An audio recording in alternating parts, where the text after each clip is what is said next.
Life's tough when you're an NPC. Life's rough When you depend on me. to give you weapons, items, armor, information for your journey, and still you still shit and try to hurt me. Life's tough When you're an NPC. Life's rough. Hello and welcome back to another episode of Crit or Miss. For this one, I was going to do an actual video, like my normal ones, but considering the fact that it's the 4th of July, time really got the better of me, and now I'm well into the night. I have to get up early tomorrow to do a number of different things. So instead, this is going to turn into a vlog format, which I guess kind of works, because I'm not exactly reviewing a game today as I'm reviewing a module. Also, once again, I wasn't planning on getting to modules so soon. That was supposed to come on down the line, but I mean, whenever, like, this sexy son of a bitch here decides to show up in the game, I feel like it's a special occasion to talk about it. So, either way, another general lesson of mine is that if I back something on Kickstarter, then I can guarantee you that it's going to show up here. And in this case, I backed Dark Cult Games' book, The Star on the Shore. That was a recent Kickstarter that was done in conjunction with Chaosium Inc., who most of you, I'm sure, are well aware, are the people that created Call of Cthulhu. You also may or may not be aware that Chaosium, over the span of their last two Kickstarters, Call of Cthulhu 7th Edition and Horror on the Orient Express, managed to squander around $750,000 of Kickstarter funds through mismanagement and bad dealings. They finally were able to get the products out, but not before pissing people off. So even though this was actually done by the creator, Ben Burns, and Dark Cult Games, it was done in conjunction with Chaosium because this is a module for Call of Cthulhu 7th Edition. As such, this has been their first venture out since the whole Kickstarter fiasco, and quite frankly, for Chaosium's sake, it's really a good idea that you allowed your stuff to be sourced out to Ben Burns here in Dark Cult Games, because not only did Mr. Burns have a lot of success with Kickstarters in the past, though he's more of a board game aficionado, this one came out relatively quickly and came out with everything that was promised. And all things considered, the finished product is quite well, fully illustrated, amazing artwork, amazing designs. I find that I've already got a chance to play the module once because the PDF came out before the finished product came out. And I was able to play with a handful of friends, and all things considered, the game is really a lot of fun.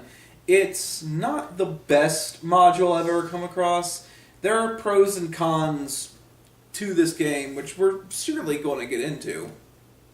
But the short of it is that Star on the Shore, while not perfect, is definitely a fun module for any Call of Cthulhu experience, and quite frankly, any game like that's perfect for the module setting is always Call of Cthulhu. I find Call of Cthulhu has like more modules than anybody, maybe save for D&D, but even then, I don't know, they just seem to be more prominent. They seem to be more, like, out there. Who knows? Maybe that one's just me. But as far as the pros are concerned, well, actually, before we get into the pros, let's go into the plot. The general plot of this, without giving away any spoilers, is that you all are the set of investigators. You've been hired by Dr. Timothy Jennings from a university in Boston, who recently was doing an excavation on a former cult that's headquarters burned down, and they found a statue in there. The statue got taken, so the investigators are tasked by Dr. Jennings to find this statue that eventually leads you to the city of Rockport.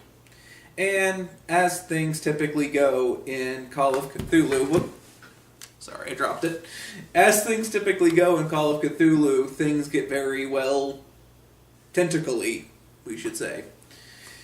Either way, though, you know, real quick on a side note, though, I feel like if there's anything that Call of Cthulhu and H.P. Lovecraft in general did, it would probably be to give people an irrational fear of New England. I don't know, it just seems like all kinds of crazy shit happens up there. But either way, without giving away spoilers, because since this is a investigation style, spoilers are completely detrimental to the game, so we'll avoid that. But either way, a couple of the pros of this is, first off, is it really does take that Call of Cthulhu feel that I feel like needs to be in all of the modules, where you start off being a relatively ignorant investigator who doesn't know Cthulhu, who doesn't know the mythos, and then goes on what should be, on the surface, seem to be a very vanilla investigation on, in this case, just finding a statue from people who are probably armed and dangerous. And then it turns into Chthonian horror, and it actually has that great horror build, similar to movies like The Shining, where the build happens over time. It's a very slow build, and that's what I really like about this game, is there's a very slow build to it. I also like the fact that this is an open-ended game. There's a very clear-cut beginning, and there's a clear-cut end. But beyond that, you really have the free realm to explore things at your own leisure. And you could actually end up stumbling upon the ending relatively early if you're not smart. It has that great blend where you can kind of end the game whenever you feel like, but if you want to succeed, you actually have to do a lot of exploration and let the story build over time. Sorry about the cut there. My cat was being an asshole and I had to go and stop him. Typically for my normal videos, this would not be a problem, but considering the fact that this is a vlog, I had to have a cut there. Sorry.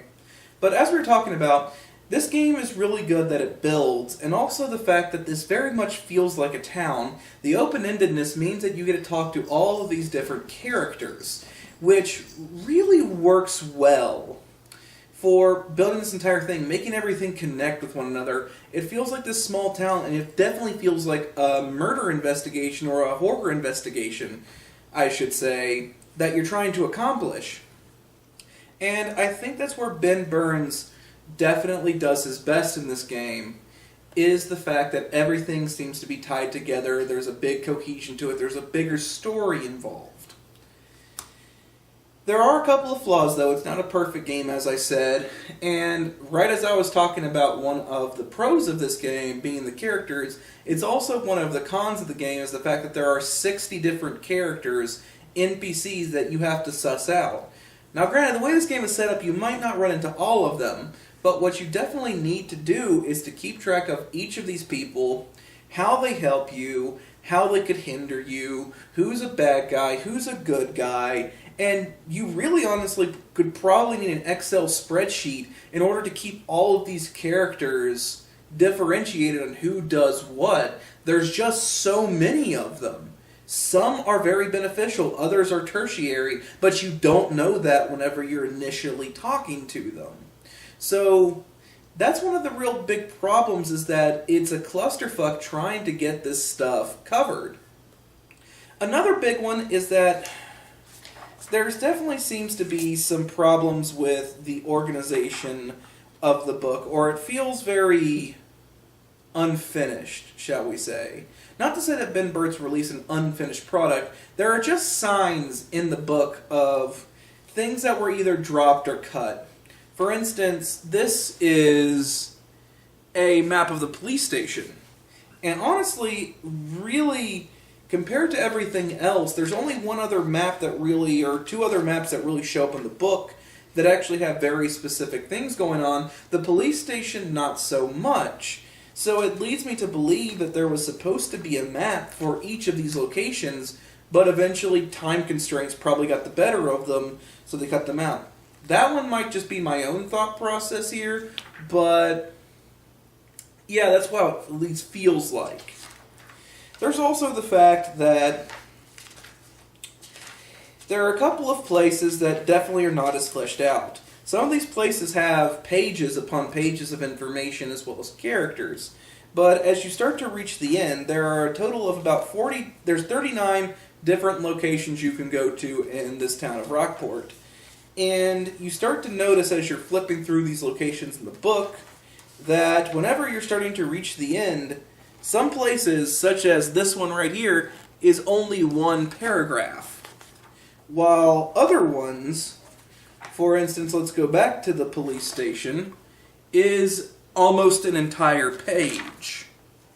So it's very clear that there are certain locations that where they were running out of ideas. In particular, for this one place, whenever I ran the game for the location with only one paragraph, I actually inserted something into the game because the only reason I saw is that if they went to this place and they were tearing this place apart looking for something that was connected, but there was absolutely nothing there, they would have wasted so much time tearing into nothing. So I actually inserted something there that would help things along. So it's very clear that there was also some stretching at the end, trying to fill out this entire town.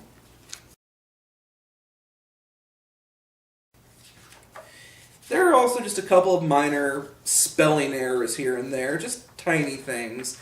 Nothing really to jump on about. Another big problem that I found in the game is the pre-generated characters. Another thing about the Kickstarter is they allow to create pre-generated characters in the back, and you'll quickly find that these are not exactly balanced. As a matter of fact, some are relatively OP compared to others. For instance, one of the worst ones is what is going to be what I'm going to call the Indiana Jones character, who is a professor and a big game hunter, and really is just statted all to hell, complete with his a double-barrel shotgun, a number of different things, $32, which is a lot of money in the Call of Cthulhu game. Compared to the other people in this game, he's OP compared to the others. Let's see here. Oh yes, on a pro side, this is some of the handouts that you can photocopy and hand out to people whenever you play. And this is one of the coolest things I found, is I actually made copies of all of these to give out during a game. And it was really cool to have the visual aids. In particular, one of my favorite ones was the local newspaper, which I just showed a second ago, I'm showing now, that it has all these cool stories, and it really is you look for the local newspaper. This time you have it. It's right here. You can read it. It's really a cool addition. Let's see here. Is there anything else that I wanted to add?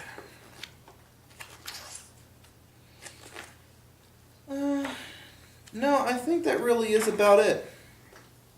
All things considered, is this game a crit or a miss? Honestly, Star on the Shore is most certainly a crit. There are some flaws here and there, don't get me wrong, but beyond that, it really is a great module. It's a great Call of Cthulhu module, and it really is something that is worth exploring in the future. If you have a chance, please pick up Star on the Shore. Pick up more of Ben Burns' stuff. He actually does really good work.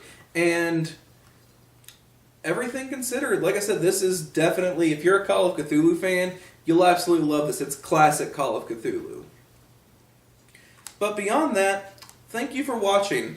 And come back a little bit later in the week. I'm finally going to release the top 100 greatest movies, which I didn't get a chance to last week, tragically. Things got in the way. And I'll be coming up with some other videos soon. I may or may not do another Crit or Miss video, considering the fact that this was only a vlog, but that depends on my free time this week. Other than that, thank you for watching, and please come back next week where I can guarantee you a new episode of Crit or Miss next Tuesday.